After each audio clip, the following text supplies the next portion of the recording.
Hello' বন্ধুসকল, প্ৰথমে স্বাগতম জনাইছোঁ আপোনালোকক মোৰ ইউটিউব চেনেল কুলদীপ ভাবিছোঁ। তো এইটোৱে হৈছে মোৰ প্ৰথম ব্লগ ভিডিঅ'। তো প্ৰথম ব্লগত কি হৈছে মানে আমাৰ মানে আইতা আছে যিটো সি মানে আলহী খাব গৈছে। তো এতিয়া মা আৰু মই গৰুত পানী খুৱাম, মানে স্কুলো বন্ধ আজি ৰবিবাৰ। তো এতিয়া পানী আমি গৰুক খাব লাগিব আৰু গৰুটো বহুত দূৰাইত হৈছে। তো এতিয়া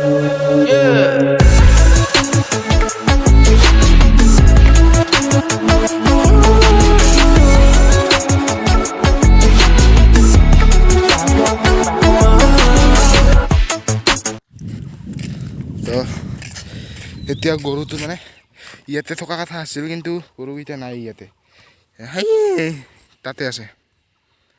এতিয়া জুম কৰিব নোৱাৰোঁ কাৰণ হোৱাইট এংগেল লেন্সেৰে মই ভিডিঅ'টো কৰি আছোঁ।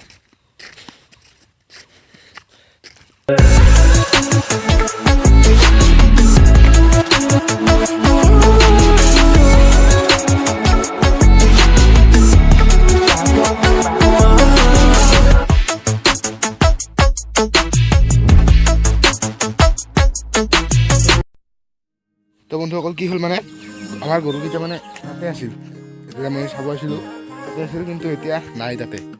এতিয়া আছে তাতে আছে, তো এতিয়া যাব লাগিব তাতে। আমি আহিছিলোঁ, কিন্তু মানে এটা ৰাস্তা আছে, আমি এইটো দি এইটো ৰাস্তা আছে, এইটো দি ওচৰ হয়। আৰু মানে আমি আহিছোঁ এই ইফালে হয় 500 মিটাৰমান হ'ব, আৰু এইটো দি 800 মিটাৰ হ'ব, এনেকুৱা হ'ব মানে। তো চাওঁ কি হয়। তো গাইজ ফাইনেলি আমি গৰুটোক পানী খোৱালোঁ। তো এতিয়া যাব লাগে ঘৰলৈ। তো আপোনালোকে চাই লওক এটা চিনেমেটিক শ্বট, আৰু চিনেমেটিক শ্বটটো চাই কেনেকুৱা লাগিছে নিশ্চয় কমেণ্ট কৰিব, চাই থাকক।